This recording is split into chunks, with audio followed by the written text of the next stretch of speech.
How can humans mate 365 days a year without breaking their tool, Dr. Elena Vasquez adjusted her position in the uncomfortable chair as she faced the Galactic Council's Reproductive Biology Committee.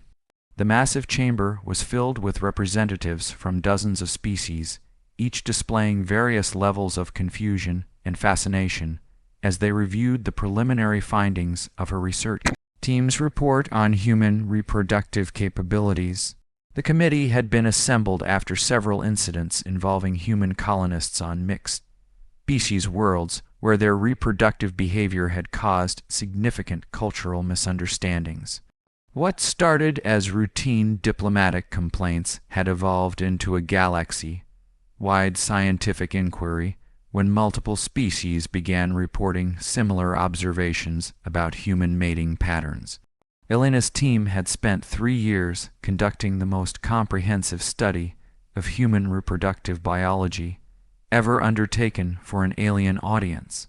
The research had required delicate navigation of privacy, concerns cultural sensitivities, and the challenge of explaining concepts that most species found utterly incomprehensible. The committee chairman was a Vorthak, whose crystalline exoskeleton reflected the chamber's lighting in prismatic patterns. His species reproduced through a complex ritual that occurred once every 7 years and involved the temporary fusion of multiple individuals into a collective consciousness.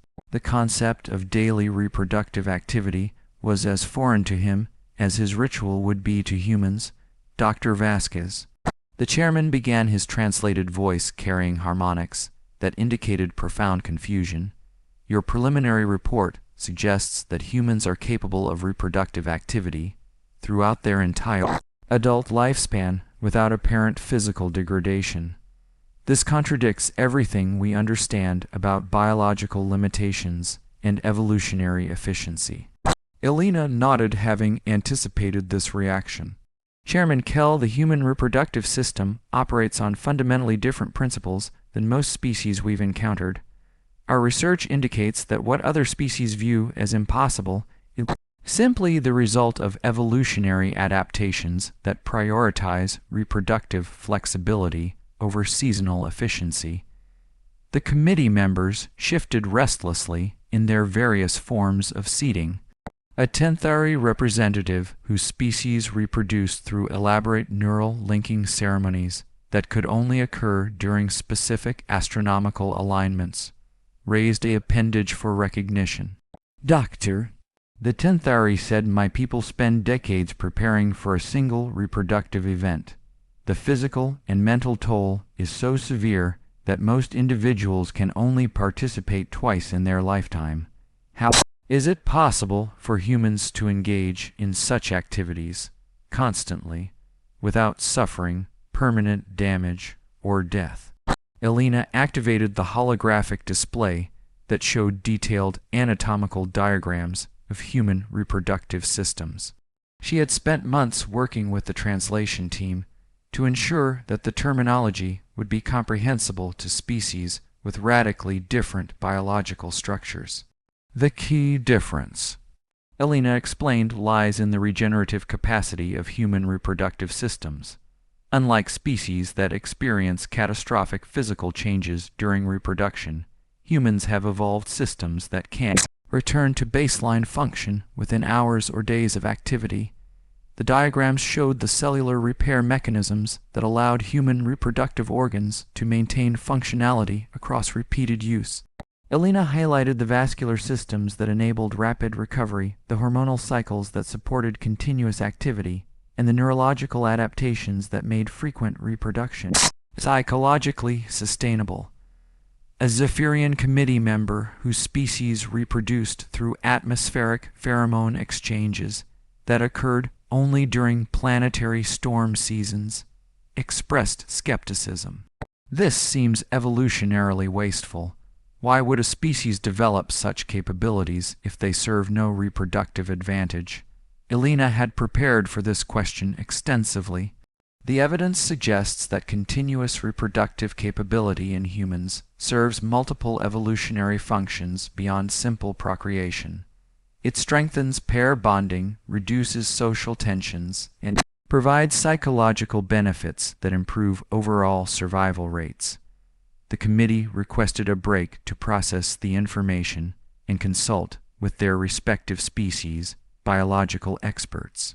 Elena used the time to review her notes and prepare for the more detailed questions that would inevitably follow. When the session resumed, the atmosphere had shifted from confusion to something approaching alarm. Several species had apparently conducted emergency consultations with their homeworld governments about the implications of Elena's findings. Chairman Kell's crystalline structure displayed patterns that Elena's cultural briefings had identified as deep concern. Dr. Vasquez, we have received reports from multiple worlds about human colonists whose reproductive behavior has caused significant disruption to local ecosystems and social structures. If your findings are accurate, we need to understand the full scope of human reproductive impact. Elena felt the weight of responsibility settling on her shoulders. Her research had begun as an academic exercise, but was now clearly influencing policy decisions that would affect human expansion throughout the galaxy. The concerns are understandable, Elena replied carefully, but I believe they stem from fundamental misunderstandings about human reproductive behavior. While humans have the capacity for frequent reproductive activity, this doesn't mean they engage in it without restraint or consideration for their environment. The committee members exchanged communications in their various forms of non-verbal language.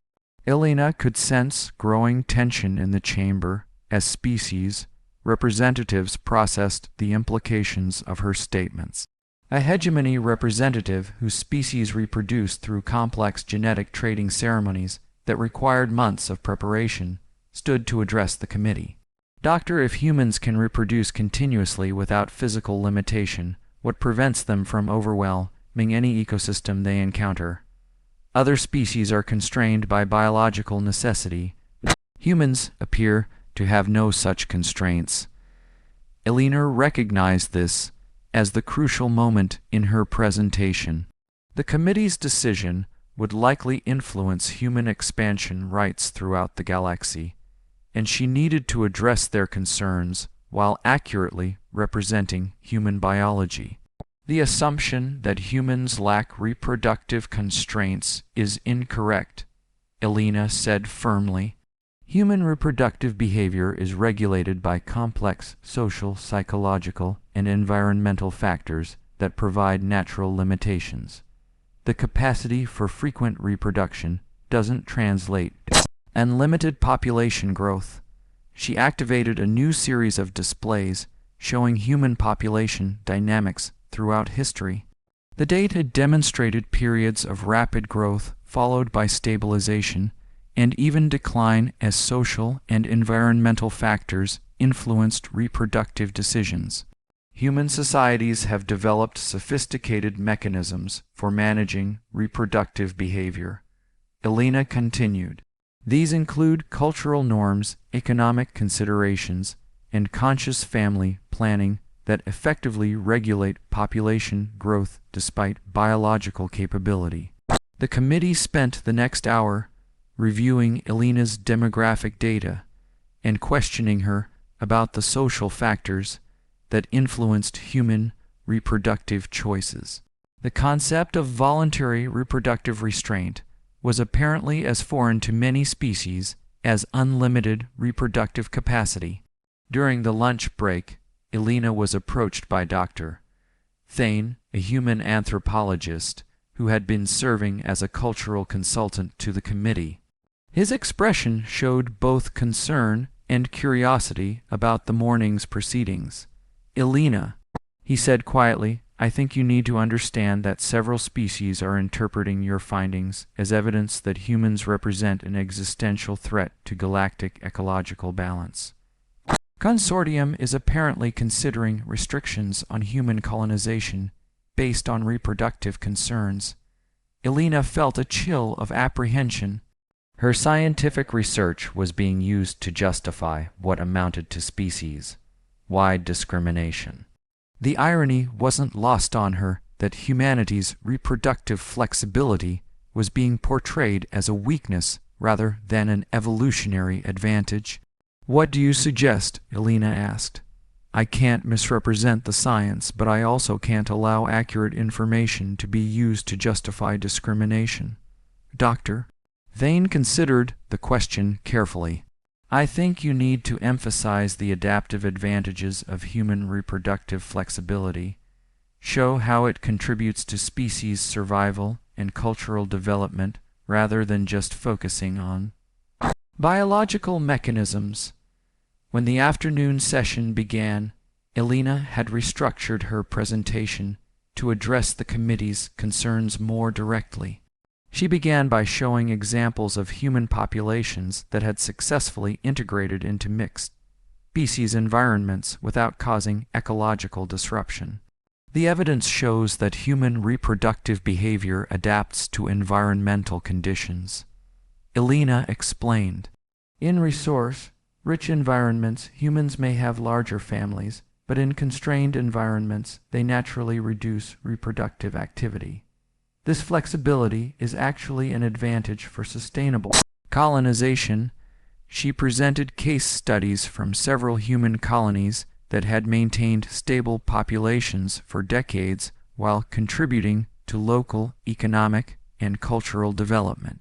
The data showed that human reproductive behavior was far more nuanced and environmentally responsive than the committee had initially understood. A Korathi representative whose species reproduced through ritual combat that resulted in the death of unsuccessful participants raised a concern about human competitive behavior. "Doctor, if humans can reproduce continuously without physical consequence, how do they manage resource competition and territorial disputes?" Elena realized that many species viewed reproduction as inherently competitive and potentially destructive. The concept of cooperative reproductive behavior was apparently uncommon in galactic biology. Human reproductive success is often enhanced by cooperation rather than competition, Elena explained. Pair bonding social support systems and collaborative child rearing provide advantages that pure competition cannot match. This tends to promote stable communities rather than destructive conflicts. The committee's questions continued for several hours, covering topics ranging from human emotional responses to reproductive activity to the long-term sustainability of human population growth. Elena found herself serving as both scientist and advocate, trying to provide accurate information while addressing legitimate concerns about human expansion. As the session concluded, Chairman Kell announced that the committee would deliberate for several days before issuing their recommendations. Elena left the chamber feeling exhausted but cautiously optimistic about the reception her research had received. Over the following days, Elena worked with Dr. Thane and other human representatives to address specific concerns raised by individual committee members. They provided additional data on human reproductive health, environmental adaptation, and social regulation systems. The most challenging conversations involved species that viewed any form of unlimited reproductive capacity as inherently dangerous. These species had evolved in environments where reproductive excess led to ecological collapse, and they struggled to understand how humans had avoided similar fates. Elena found herself explaining concepts like family planning, medical intervention, and cultural evolution to beings whose reproductive experiences were fundamentally different from human experience. The translation challenges alone were significant, but the conceptual gaps were even more difficult to bridge. Dr. Thane introduced Elena to several human colony administrators who provided first-hand accounts of reproductive adaptation in mixed species environments. Their stories demonstrated that human reproductive behavior was far more sophisticated and environmentally mentally responsive than the committee had initially understood. One administrator described how human colonists on a resource-limited world had voluntarily reduced their reproductive activity to maintain ecological balance. Another explained how humans had developed cooperative child-rearing arrangements with alien species that benefited all participants. When the committee reconvened, Elena was prepared to address their remaining concerns with concrete examples of successful human integration. She had also prepared responses to the most common misconceptions about human reproductive behavior. Chairman Kell's crystalline structure displayed patterns that Elena had learned to interpret as cautious acceptance. Dr. Vasquez, the committee has reviewed your research and supporting evidence.